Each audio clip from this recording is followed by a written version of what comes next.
Magandang umaga, ito po ang Mike Abin Live. Sabay na yung napapanood, napapakinggan sa PTV4, Radyo Pilipinas, IBC 13, Facebook page, Mike Abin Live. Ngayong pong araw na ito ng Thursday na, February 20 na po ng ating 2025, Luzon, Visayas at Mindanao.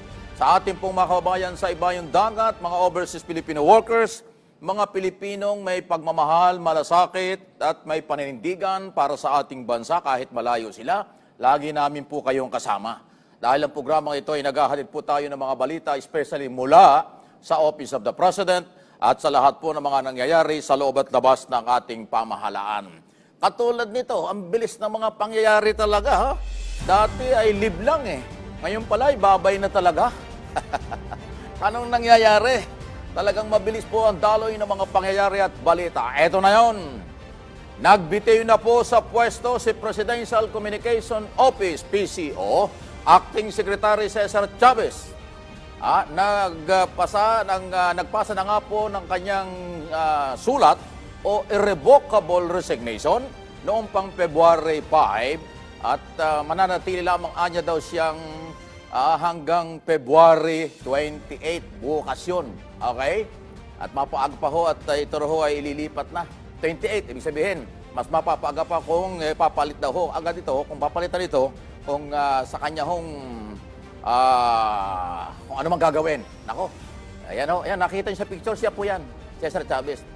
At nagpasalamat na rin po ang kalihim kay Pangulong Ferdinand Marcos Jr. at nangakong mananatiling taga-suporta ng administrasyon. Ayan, okay? So, dati live lang, ngayon po ay irrevocable resignation. Hirap pala mag-live sa gobyerno, baka hindi ka na makabalik, ha? Huwag kayong maglilib, ha? Yung mga paalaala lang sa lahat ng nasa gobyerno, huwag kayong maglilib. Delikado, baka hindi na kayo makabalik. Tawa ka na lang, eh. Sarap ng buhay sa gobyerno, no?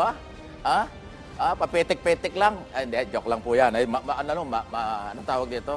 Ma-pressure ang tatrabaho sa gobyerno. Eto na yon. Nako, pag hindi nyo nakilala ito, iawang ko lang, ha? Kaugnay po ng balitang ito, dating reporter, ng ABS-CBN, si Jay Ruiz. Ayan. Ang uupo daw ho na bagong PCO secretary. Wala ba tayong file ni Secretary Ruiz? Bata pa itong mamang ito eh. Mas bata ito ng 10 guhit kay Joe Torres eh.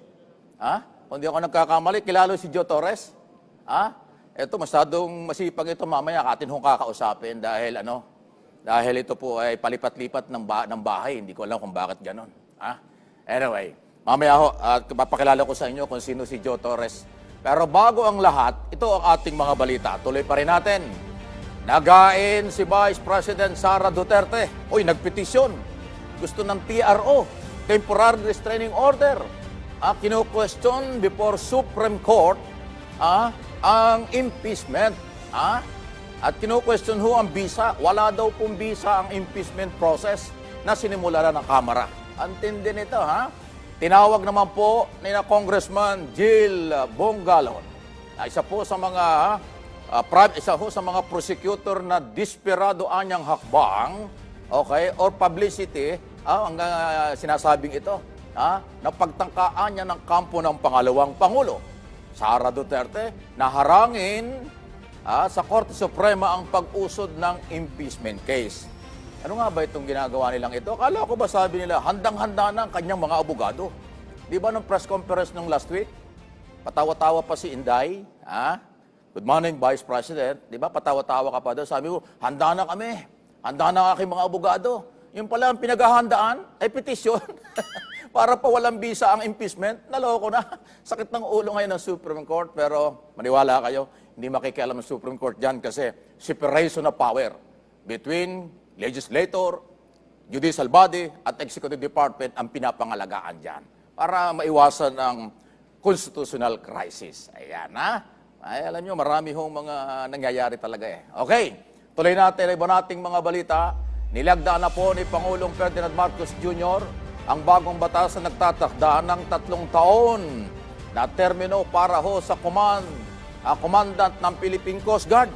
Aba, ang galing naman ito. Sa ilalim po ng Republic Act, yan, 12122. Ang panunungkulan anya ng isang PCG commandant ay magsisimula po sa araw ng kanyang opisyal na pagkakatalaga at magtatagal ng hindi lalampas sa 3 taon. Ayan. Maliban lamang anya kung ito ay mas maagang tatapusin ng Pangulo. Nakasaad din sa batas na automatic anyang magre-retiro ang komandant matapos ang kanyang tinatawag na termino o kung siya ay mapapalitan ng punong ehekutibo. Ayun, nasa power pa rin ng presidente bago matapos ang 3 taon. Ayan. Sana sa military, ganun din. Sana sa pulis, ganun din. Para yung ating mga PNP chief at saka yung chief of staff ay umabot ng 3 taon din. Yung iba kasi parang ka-appoint lang. Di nagtatagal, nalilipat o nagre-retiro. Anyway, iba yata sa military at police kasi meron diyang 56 years old mandatory retirement. Sa Coast Guard hindi. Sino bang ilalagay? Hindi ko alam kung sino Kala ko si Tariela, hindi pa naman. Magagalit si Marcoleta pag ilagay mo si Tariela. Yung dalawang magkaibigan, nagkamayan, parehong nasunog yung kamay Nakita niyo yung bakbakan nila sa Kongreso, isang araw, tapos nagkamayan, napauso sila parehas Sabi niya, nagsiraan tayo, tapos magkakamayan pa tayo. Naglulukuhan yan. Good morning sa inyong dalawa, sana tumagal pa ang buhay nyo. Tuloy tayo sa iba nating mga balita. Nakipagpulong si Pangulong Ferdinand Marcos Jr. sa mga ahensya po na magpapatupad ng anti-agricultural economic sabotage. Ayan. Ito yung batas. Act yan upang talakayin daw ho ang pagbabawas ng smuggling. Huwag lang naman bawas, tanggalin na. Pagbawas lang yan, ibig sabihin meron pa rin racket dyan. Meron pa rin tongpats. Meron pa rin lagay-lagay, di ba? At pagpapatatag ng presyo daw ho ng mga bilihin. Binigyan din po ng Pangulo na ang kahalagahan po ng pagpupulong na binanggit na ito ay gumaganap sa isang mahalagang papel sa mga pagsisikap ng gobyerno na kontrolin ang presyo lalo na ang mga produktong pagkain. Ayan na. So, ayan mga smuggler, good morning. Sana huwag na kayong tumagal. Kasi economic sabotage ang inyong mga ginagawa. At doon naman po sa mga tara-tara, dyan sa customs, sana mawala na yan. Marami nang kumita dyan sa tara system. Hanggat ninawawala ang tara system, kahit merong batas, anti-smuggling, ay mababaliwala. Kasi matindi yung tara. Pera-pera yun Mano-mano yun Ay yung batas magdidimandahan pa kayo. Sabi siguro ng mga smuggler huwag na tayo magdimandahan, maglagaya na lang tayo. Sabi ng taga-customs, kailangan namin yan. Kaya humabilis talaga yung tara-tara.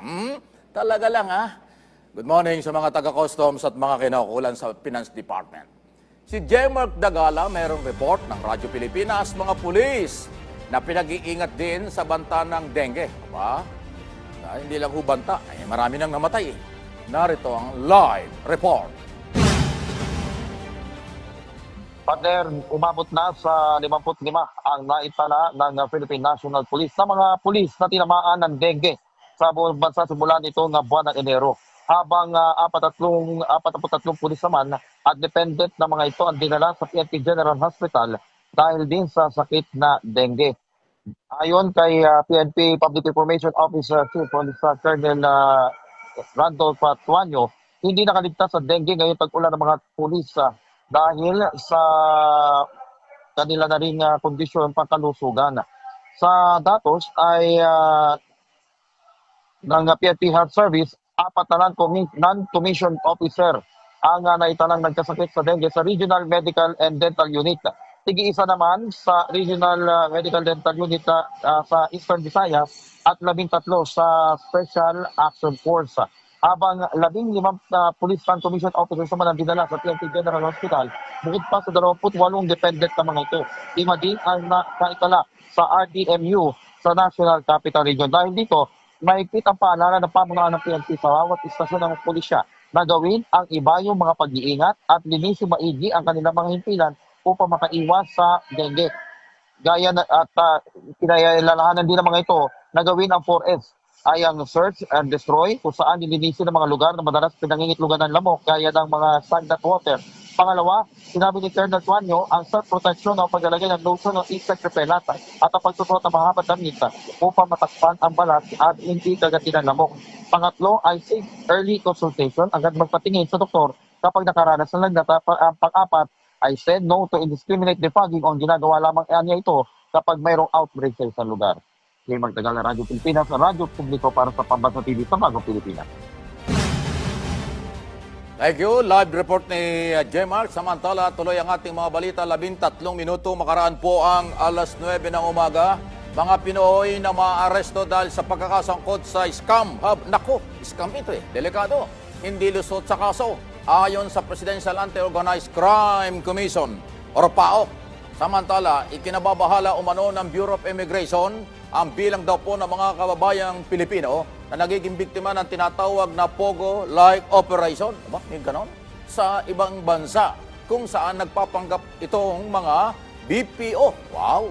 Parang call center agent lang na nag-aalok ng malaking sahod at iba pang nakakaakit na binipisyo. Ay pagkapangako, huwag kayo maniniwala dyan dahil napapako yan, delikado yan, dami talagang scam, Magpakatotoo na tayo, sumunod kayo sa batas para walang problema. Huwag kayong magpapaniwala sa pangako dahil yan ay madalas, hindi lang pinapako. Natatabunan talaga. Ayan, Okay, tuloy pa rin ang ating mga balita Talagang marami mga balita habang umuusod ang ating oras at panahon sa mga araw-araw na ating ginagawa. Muli ang ating mga kabayan sa ibayong dagat na biktima pa rin ng matinding winter talaga. Nag-i-snow, malamig-lamig talaga sa kanila. Buti pa sa inyo malamig dito mainit, pati balita, mainit Matapos maaresto ng mga operatiba ng National Bureau of Investigation o NBI ang gunman or sa pagpatay sa anak ng isang NBI agent. Binalaanan din po ni NBI Director Jaime Santiago ang mga masamang loob na plano anyang hindi maganda laban sa kanyang mga ahente o kanyang agent. Mayroon bang mga banta-banta ba? Ganun ba? Hindi anya umano hahayaan ng kanyang mga agent ang malagay sa alanganin ng buhay nito at kahit kanilaan niyang mga pamilya. Ginit pa ng direktor ng NBI na gagawin nila ang lahat ng legal na hakbang para daw mapanagot sa batas ang sinumang mang-aabuso sa kahit sinong tauhan ng NBI. Ayun. May mga ganyan, pati NBI agent, may mga threat na rin. Trabaho ba ni Joe Torres yung pagbibigay ng security sa NBI? Hindi yata, Mag-media muna kayo. Mamaya ho yan, mamaya po, akala nyo nagbibiro ako, si Joe Torres, sa akin hong bisita mamaya, undersecretary ito, palipat-lipat ng bahay. Hindi ko alam kung bakit palipat-lipat ito. Dati kapit-bahay lang namin dito sa PTV4. Taga Makati na. Yumaman bigla. Sa bakit dati nang mayaman ito? Sa totoo lang Di ba mayaman taga Makati? Dati dito lang sa Visayas Avenue ito Ngayon, taga Makati na mamaya po yung sa aming pagbabalik. Diyan lang po kayo. Magbabalik pa, halos nagsisimula pa lang ang mga balita. Dito po sa Mike Abilay.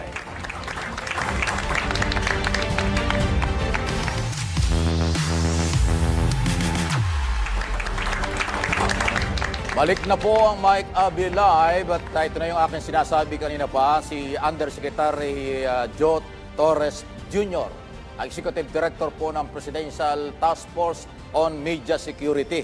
Ang ating pong kausap ngayon, siya po ay dating Director General ng Philippine Information Agency na amin kapit kwarto lang bahay dito sa Visayas Avenue. Pero ngayon ay iba na yung kanyang lugar. Yosek, good morning. Magandang umaga po. Yan, At mabuti naman medyo magkalayo tayo. Ayan, kasi hindi kami gaano magkakilala nito. Tara po sa inyong kaalaman, parang Yosek, parang 20 years na yata or higit pa kaming nagkakasama nito nung araw pa dahil ito'y lehitimong mamamahayag, manunulat, taga-radyo rin po ito. Kala nyo, ako lang ang broadcaster, ito magaling na broadcaster, kaya alam niya ang trabaho ng media. Kaya naman, ibinigay sa kanya yung trabaho ng media, hindi as media, kung hindi, siya yung magbibigay ng proteksyon sa media. Kaya nga, media security. Asek, dahil yun sa iyong bagong, Yosek pala, sa inyong bagong posisyon na ito, ano ba ang vision, mission? Yun muna unahin natin. Ano ang mission talaga ng inyong office para sa media security, Yosek? Nung itinatag ito noong 2016, ang mandato talaga niya ay proteksyonan yung liberty, security, at yung freedom ng mga mamahayag. So kasama na dyan broadcaster, mga nasa print, nasa lahat na lang po, nasa TV. Okay. So proteksyonan yung kanilang kalayaan, yung kanilang seguridad at saka yung kanilang freedom, yung freedom nga, yung kalayaan.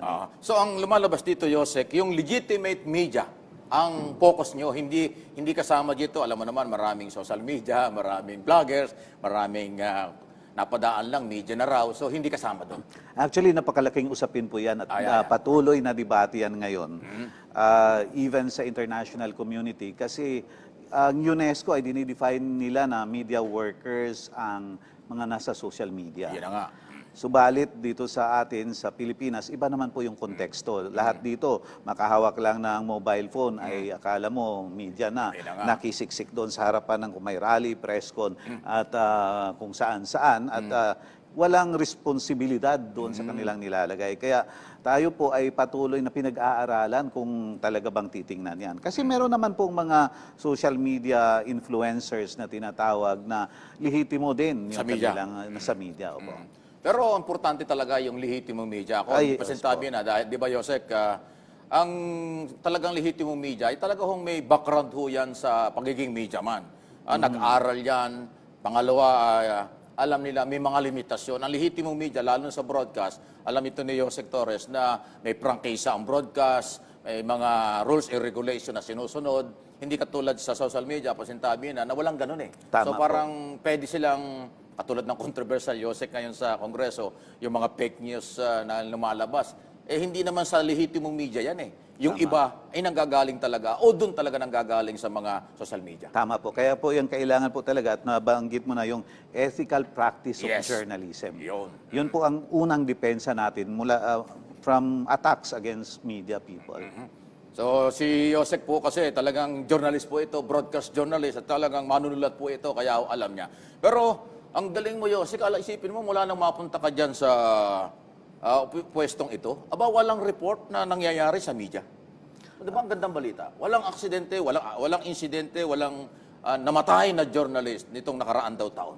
Yes po. At yan po ay ulat ng Committee to Protect Journalists ng Amerika na dati po ay napaka-critical sa atin dito sa Pilipinas dahil lagi silang nagkukundina kung may nangyayaring mga pagpaslang o atake sa media. Sa awa ng Diyos naman po, dahil sa pagtutulungan at sa utos ng ating mahal na Pangulo na pangalagaan ng mga media, lalong-lalo na sa mga probinsya, tayo po ay nakipag-ugnayan sa iba't ibang media organizations upang magtulungan na rin yung civil society upang pangalagaan yung ating mga kasamahan sa media. At ang unang-una dyan po ay gusto nating pasalamatan yung mga media workers themselves na ngayon ay yung sinasabi mo ang mga lehitimong miyembro ng media na ngayon po ay talagang namumulat ang kanilang mga mata doon sa ethical practice of journalism. Alam naman po natin na unang-una pangalagaan natin yung ating profesyon. Parang maging professional talaga tayo, maging professional na media. At siguro, Yosek, isa rin sa dahilan dito dahil alam naman natin, from day one, ang policy ni Pangulong Marcos, rule of law,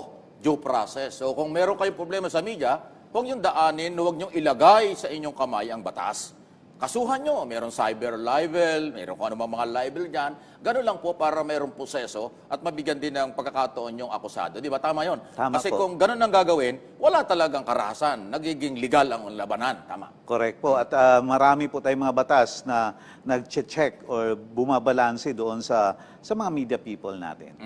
At ngayon, sa tingin natin, talagang lagi namang lahat ng kilala natin sa media, mga broadcast or sa pangapahayagan, ay mga professional po yan. Talagang alam nila ang kailang ano. Maliban lang na mayroong paminsan-minsan may mga taong parang balat sibuyas, onion skin, na kahit na taga-gobyerno, na may tama naman yung issue, constructive naman dating, abay inaangguluhan nila personal, ay hindi ho maganda yun. Kaya kailangan, pati yung mga nasa gobyerno o nasa pribadong sektor, sana ay alam nyo yung trabaho na ito ay part ng demokrasya at obligasyon ng media pero hindi personal ang issue, di ba? Yan, napakaganda po nabanggit ninyo iyan kasi hindi dito sa programa ng ating pamahalaan, lalo na yung sinusulong ni Presidente Marcos, yung media and information literacy ay hindi lamang po para sa media.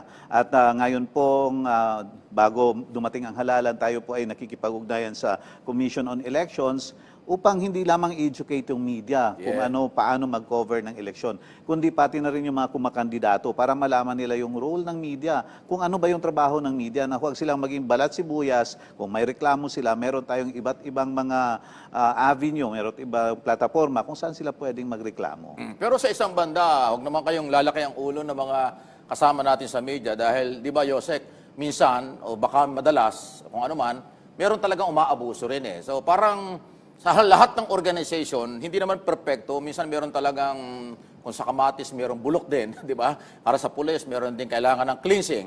So sa media, meron din gano'n. So hindi natin pwedeng pagtakpan yon. Dapat magbago sila. Anong tingin mo doon? Tama po yan. At tayo po, kaya nabanggit ko kanina, nakikipag-ugnayan sa bawat media organization para titingnan nila yung kanilang self-regulation.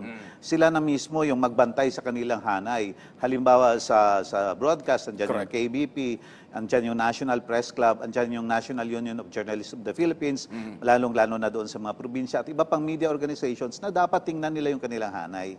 At huwag nilang iasa na lang lahat sa gobyerno dahil lahat tayo pwedeng magtulungan. Yes, napakaganda po niya. Alam po ni Undersecretary Torres yan, yung mga nabanggit niya mga grupong yan, and National Press Club, KBP, at saka National Journalists of the Philippines, ay pinanggalingan niya, at saka kasama siya dyan.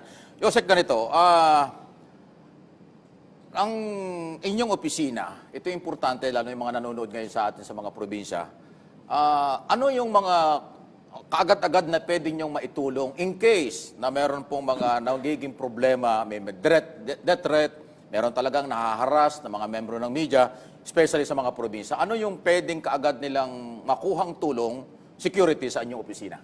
Meron po tayong tinatatag na Quick Reaction Team. Okay. At ang Presidential Task Force on Media Security po, andyan po ang Department of Justice na siya yung chair ng PT Foams. Andyan po din yung under sa DOJ, ang NBI, andyan din po yung mga prosecutors at kasama po natin dyan yung DILG at yung PNP na sila yung frontliners natin doon sa baba, sa mga rehiyon, sa mga probinsya. Kaya kung may nangyari, sabihin nyo kaagad, within 24 hours nandoon na kami. Kung may krimen na nangyari sa crime scene, andoon yung mga investigators po natin. May mga special investigators tayo na naka-assign para puntahan kaagad yan. So, ibig sabihin, yung coordination po ng opisina nyo sa law enforcement agency, intact yan 24 Yes hours. po. At, Police, NBI. NBI, police, prosecutors, at iba pang mga security na kasama doon sa security sector. Ang inyo pong opisina ay under ng Department of Justice, pero Office of the President. Sa Office of the President po ang PT Foams at ang aming chair po ng ahensya ay ang Department of Justice. Justice Secretary. Yes po. Okay? So, yan po ang... kaya yung inyong ginagawa at gagawin ay by the authority lahat ng Office of the President. Opo. Ayun. So, huwag kayong mawala ng pag-asa at kayang-kaya ni Yosek Torres. Unang-una, nantindi po ng background dito sa media talaga, kaya alam nyo yun. Kaya yung iba dyan pasaway pa, ay magbago na kayo. At yun naman hong mga nanghaharas sa media, nang wala naman hong kabuluhan, ay meron ganun, di ba, Yosek? Minsan, parang dahil ngayon, mag-i-eleksyon. Pag hindi mo kinampihan, sasabihin ng politiko, ay kalaban namin ng media ito, di ba? So ngayon, dahil nga mag-i-eleksyon, napakainit ng sitwasyon, anong advice mo? Anong pwede mo masabi sa mga membro ng media sa buong Pilipinas, Yosek? Bago pala ang lahat, gusto ko rin sabihin na meron tayong coordination with the Commission on Elections. Lahat na pag-atake, lahat ng mga threats against sa media ngayong panahon ng eleksyon ay ituturing na po na election violation. So magiging election offense na may dalang mas mabigat na parusa kung ito ay napatunayan. Kaya yung mga may planong gumawa ng masama sa media ay magdalawang isip na sila. Para naman sa mga kasama natin sa media, ituloy lang po natin ang pagiging balanse, ang pagiging ethical sa ating trabaho at huwag po nating gamitin ang itong ating trabaho na ito upang kumita, upang magiging bias or paboran kung sino man. Tandaan po natin ang pinagsisilbihan natin bilang mga media workers ay ang taong bayan. Well, bago dyan, isa pang pahabol natin about fake news naman. Kasi sabi nung iba, ang lehitimong media, walang fake news. Ako naniniwala ron kasi inaaral natin yan at ating pinangangalagaan ng ating kredibilidad bilang mamamahayag. Pero laganap ang fake news. Paano ba ito, sa tingin mo, paano ito makokontrol? Hindi galing sa lehitimong media, pero may ganyan problema talaga ito, Yosek. Kailangan nating bantayan, una siguro doon sa media, kailangan natin i-correct agad. Pero sa taong bayan, kung mayroon kayong makita na mga suspect na mga information, itanong nyo kaagad sa lehitimong media or sa mga authorities at isumbong ninyo. Mahirap po talaga yung fake news. Kumakalat to sa buong mundo. Correct. Buong mundo. Kaya pumunta lang kayo doon sa mga pinagkakatiwalaan nyo ng mga ahensya, na mga media organizations para naman doon sa sinasabi mo sa media. Siyempre, minsan nagkakamali tayo. May pagkakamali. At meron po kayong venue, mayroon po kayong platform kung saan kayo pwedeng magreklamo. May mga press councils po sa iba't ibang rehiyon na itinatag ng mga civil society at media organizations. Meron din po tayong Department of Justice, andyan yung prosecutors natin, Correct. at andyan yung PTFOMS, kung saan pwede kayong magsumbong at aksyonan po natin kaagad yan. At saka, bago ang lahat, katulad nabanggit kanina ni Yosek tungkol sa mga media, yung apila niya, tayo naman ay maapila rin sa mga lahat ng kinaukulan na sa gobyerno at pribadong sektor. Huwag na huwag po ninyong ilalagay sa inyong kamay ang batas. Merong rule of law. Kung kayo ay, sa tingin nyo ay sinira yung inyong reputasyon, ang inyong pangalan, di mag-file po kayo ng kaso. At yun naman ang tamang proseso. Rule of law ang gusto ng ating Pangulo. Yun po mahalaga. Hindi ho pwedeng tama na yung tukhang-tukhang, tama na yung puro kamay na bakal. Hindi ho yan ang kailangan dahil masama, nakakasira sa ekonomiya at kultura ng Pinoy. Kasi ang Pinoy, Yosek, mapagmahal, makadiyos, makatao, makakapwa. Di ba? Tama po. Ayun. At dahil dyan, alam ko marami pa itong hahabulin At inabala lang natin umaga, kaya ho ating papakawalan na. Mga kaibigan, ating pong nakausap at kasama natin dito sa studio si Undersecretary Joe Torres Jr. Ayan, Executive Director, Presidential Task Force on Media Security na dating Philippine Information Agency Director General. So ayan hindi nagkakalayo, related din ang trabaho. Ano pa man, salamat po.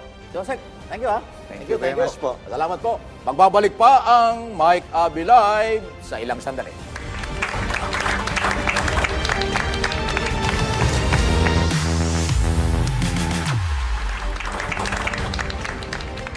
9:38 na po ng umaga, kaya madalas binabanggit natin ang oras. Yung mga nakikinig sa Radyo Pilipinas, baka hindi na napapansin ang oras, napakabilis po talaga, kaya nababanggit natin. At siyempre doon sa mga nanonood sa telebisyon na busy rin po. At habang naglalaba, nagluluto, nadidinig nila kung anong oras. Salamat po sa inyo.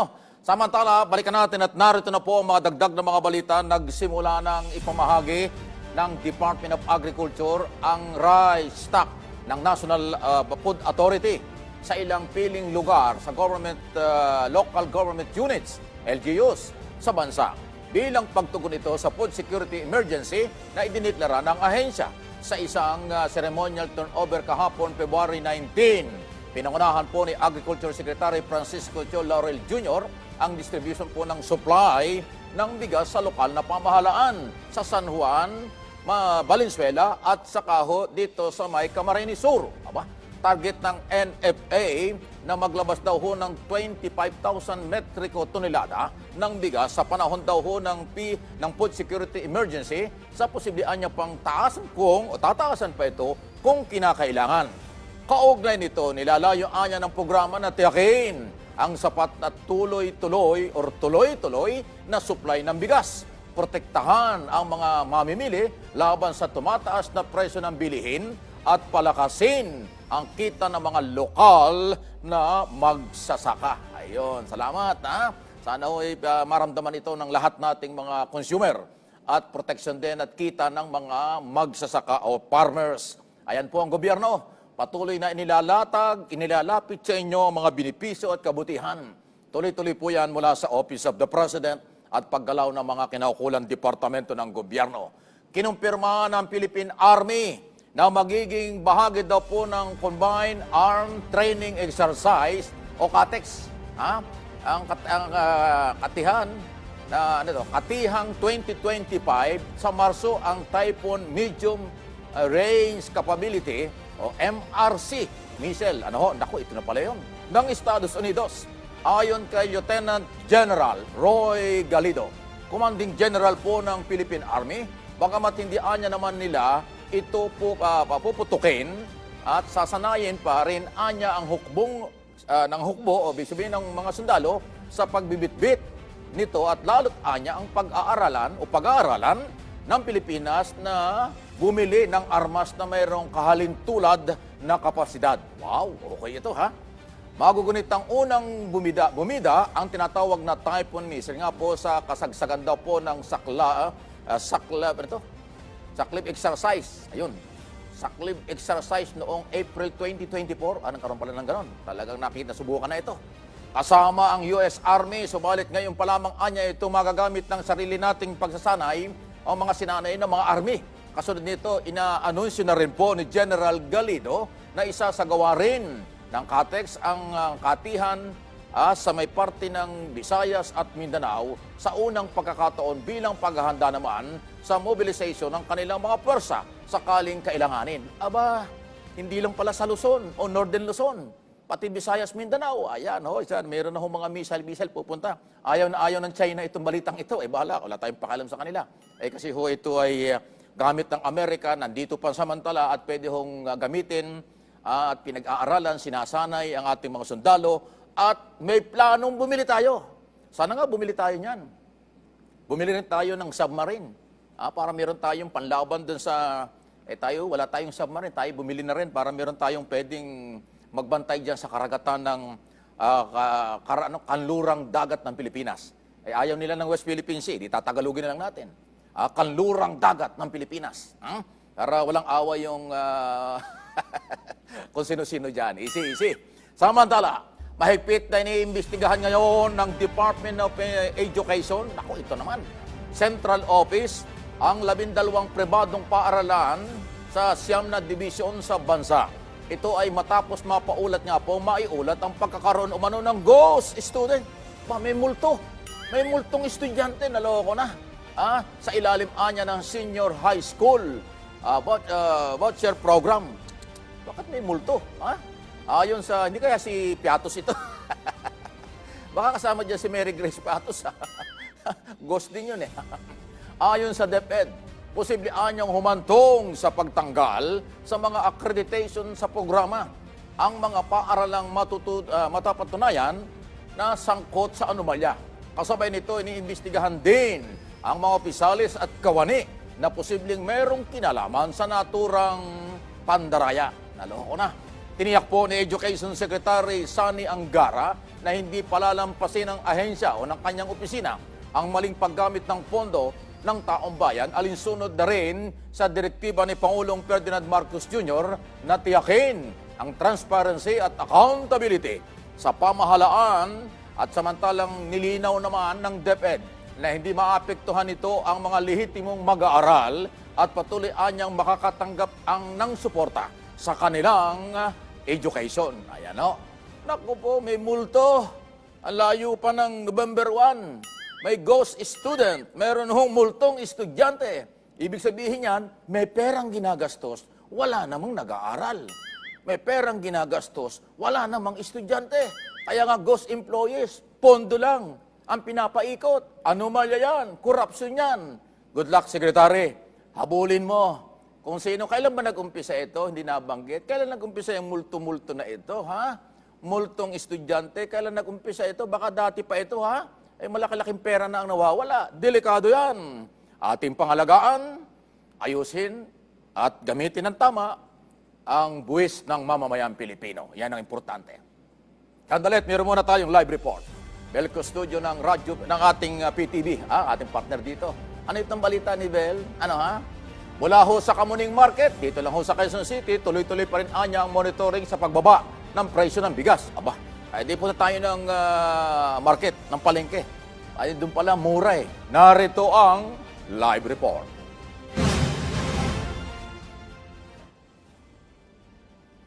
Del?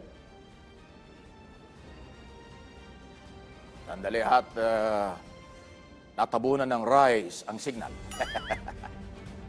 Bigyan tumaas ang rice. Kanina mura na eh. Agriculture. Ayun. Del? Sandali lang ho, ha? Natabunan ng sako-sakong rice yung communication. Aha, sandali. Babalik yan. Mamaya pagbalik, hopefully mura pa rin yung bigas. Baka pag bumalik yan mamaya, mataas na eh. Talaga. Ang ganda-ganda ng intro natin eh. Nagyaya na nga ako. Punta tayo sa market. Mura pala dun eh. Yung pala magmumura ka. Joke lang po. Bawal magmura. Bawal. Samantala, lumabas sa nakakaraming Pilipino. Wow. O nasa 36% ang itinuturing ang kanilang sarili na pro-Marcos. Aba, ganon, 36%. Batay sa pinakabagong tugon ng masa pre-election survey ng Okta Research. Pinakamarami anya na itala ng pro-Marcos dito sa Balance Luzon. Ayan, Balance Luzon na nasa 47%. Sinundan naman sa Visayas na nasa 37%. Hanggang 18% naman ang sumusuporta sa mga Duterte. 18% na lang? Ay, mga vlogger lang yun. At saka troll. Magagalit sa akin ng mga ito. Ay, kakaunti na, 18 na lang eh. Ay, ba naman, puro mura ang naririnig mo. Tsaka patay-patay, patay-mura. Ay, ayan, 18 na lang kayo. Magagalit na naman sila. Mabubuhay naman yung mga baser. Kahapon may baser, oh. Nakita ko yung baser at saka troll, grabe. Galit sa mundo. Ay, hindi ko napapatulan yan dahil mababang level yan eh. Kulang lang sa almusal yung mga troll. Ayaw ko ng patulan. Bahala kayo. Sana tumagal pa ang buhay nyo. Sana yung mga sinasabi nyo, huwag mangyari sa inyo. May mga troll, grabe yung sinasabi. Digong na digong ang dating. Explosion daw. Grabe naman kayo. Huwag kayong puro kayo pananakot. Kayo lang naman natatakot sa sarili nyo. Ako hindi ako natatakot sa inyo. Belco Studio, balikan natin. Baka yung bigas tumaas eh. Ay mababa kanina eh. Tingnan natin. Kamuning Market, live report. Well, ayaw yata sa akin ni Bel eh. Gusto yata niya sa ibang program. Bel, kausapin mo naman ako. Bati tayo. Partner tayo. I love you, Bel. Saan ka na? Saan ka na? Baka naman doon sa bagong Pilipinas gusto mag-report kayo, kung yung pilitin sa akin, kung ayaw sa akin. Eh, nakakailang tawag na ako, wala eh. Eh, nasa Kamuning lang, pwede nga lakadin, papunta rin mula rito eh. Bel, I love you. Nasaan ka na? Wala talaga. Ito na, tuloy ang ating mga balita. Kahapon po ay nagtungo sa Senado ang Bayan Muna Chairman Nery Colmenares, Attorney Colmenares, dating congressman, upang isumiti nga ang kanyang petition paper, dokumento, position paper niya. Nananawagan daw kaagad na mag-convene ang Senado bilang impeachment court at simula na ang pagdinig.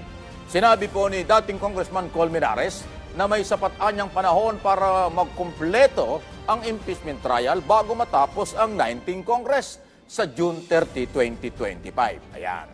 Ayan po yan, si Colmenares yan. Pero sabi ni Escudero kahapon, aaralin pa raw ng kanyang mga legal team.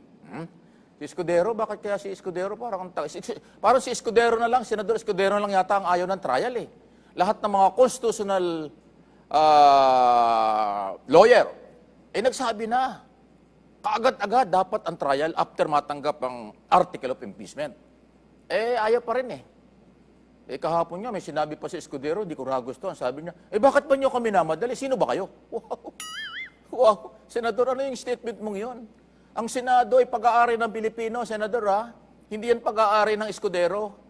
Pasintabi na, kaibigan kita, kaibigan mo rin ako. Sana, tinuturing mo akong kaibigan, pero tinuturing kitang kaibigan. Mula pa lang congressman, congressman ka, makakilala na tayo eh. Ang Senado ay institusyon, Senado ito ng Republika ng Pilipinas. Hindi ito Senado ng Escudero. Bakit pag ang sagot mo bakit nyo kami minamadali? Huwag nyo kaming madaliin. Wow. Taong bayan ng pinagsasabihan mo na nagpapasweldo sa inyo. Trabaho lang, walang personalan. Senador, maghunos dili ka. Sabihin mo kay Heart Evangelista, pakawalan ka. Baka nasusobrahan yung oras. Hindi, joke lang. Pero matindi kasi, huwag mo sasagutin na, sino ba sila para kami utusan? Huwag ganon, Senador. Ikaw ay lingkod bayan, public servant, maglingkod. Huwag maging antipatiko, huwag maging arrogante ang dating. Opinyon ko lang po yun. Tuloy tayo. Okay? Kampo ng nakakulong na Kingdom of Jesus Christ founder Apollo Quiboloy. Pinagpapaliwanag ng Pasig Regional Trial Court Branch 159. Kaugnay ng recorded message nito na pinalabas ng unang araw ng proclamation rally ng Partido Demokratikong Pilipino o PDP. Diyan po sa Inares Sports Arena, diyan sa Pasig City, noong isang linggo, February 9. Ayun. Sa 2 pahinang kautusan ng Korte, sinabi nito na ang naturang video ay ipinalabas bago pa man magbigyan ng pagkakataon ang Korte na reviewin, ganon, o aproban ito. Ipinost din ito ng video ito noong February 10 sa Facebook na wala anyang approval na isang malinaw anyang paglabag sa guidelines at parameter ng tinakda ng Korte. Binigyan ng Korte ng kampo ni Quiboloy ng 5 araw para daw magpaliwanag sa naturang usapin. Ay bawal po yan. Alam nyo, ang nag-post niyan, SMNI. Kaya itong SMNI, hindi ko malaman kung kakampi ni Quiboloy ito eh. Lagi na lang SMNI ang sumasabit. Post kayo ng post. Akala nyo, gagwapo yung inyong pastor. Ayan, may kaso. Para sa inyong kaalaman, hindi lang si Quiboloy, lahat ng tao, lahat ng Pilipino, pag may kaso, under kayo ng Korte. Lahat ng inyong galawan dapat approve ng Korte. Ano man ang gusto nyo, mag-request muna kayo, subject for approval. Abay, nag-rally. Sabi, may sakit. Pinalabas. Ayun pala, maggagawa ng record para magampanya. Hindi naman pala nagpaalam. Hindi kasalanan ni Quiboloy yan. Kasalanan ng mga tao niya. Kasi ipinost ka agad. Inamin na ni Torion, yung kanyang abogado, na hindi nila na-control. Meron daw staff ang SMNI na nag-post nito. Di kayo sumisira kay Quiboloy. Wala kayong awa kay Quiboloy, nakakulong na yung tao. Pinahihirapan pa ninyo? Ay bahala kayo sa buhay nyo. Tuloy ang ating mga balita. Catholic Bishop Conference of the Philippines, CBCP, President ng Caloocan Bishop Pablo Berhillo, Cardinal David, nanawagan daw ho na panalangin para ho sa Santo ganon? Pope Francis na nasa hospital. Oo nga, isang araw itong balitang ito. Nasa hospital dahil nga ho sa pneumonia. Naku, sa ngayon daw ho ay kinansila muna ng Vatican ang lahat po ng engagement ng Santo Papa dahil nga sa naturang respiratory infection. Naku, respiratory infection ay pneumonia yan. Sana merong anti-pneumonia siya. Kasi alam nyo, magpa-anti-pneumonia kayo, magpa-vaccine po kayo. Wala akong pinipili. Ang pneumonia, napakadelikado. Di ba? Delikado po ang pneumonia. Di ba, inatnan nyo yung isang artista na taga-Taiwan ba yon? Na batang-bata pa. Sino ba yun? Babae. Nagpunta lang sa Japan, nagkaroon ng problema, nagkasakit. Ayan, nawala na. Di ba? Pneumonia. Delikado po. Ingat-ingat lang po tayo. Magpabakuna po kayo, anti-pneumonia dahil yun ay mapanganib. Mga bata o matanda, kailangan po yan. Advice ko lang. Hindi ako doktor. Yun ang sabi sa akin ng doktor eh. Samantala, abangan mamaya. Ayan. Bagong Pilipinas ngayon ay makakasama nila si Secretary Maria Antonio Yulo Loizaga. Abay, dito lang sa kapitbahay namin, DNR Secretary. At tatawid lang ng bakod dito eh. At PTV4 na. Mamaya po kung ano po yung kanyang ginawa ng nakaraang taon at gagawin ngayon taong ito, malalaman yan mamaya with Weng Hidalgo, Joey Villarama, alas 12:30 ng tanghali dito sa PTV4. Abangan ninyo, araw-araw po ay meron tayong plugging sa mga programa at saka guest nitong dalawang kaibigan natin, si Weng at si Joey. Ayan. Hanggang dito na lamang po ang ating mga talakayan. Magkita-kita ulit tayo bukas dito po sa PTV4, Radyo Pilipinas. Makinig po kayo dyan. IBC 13 Facebook page. Mike Abilay para sa Pambansang TV sa Bagong Pilipinas. Salamat po.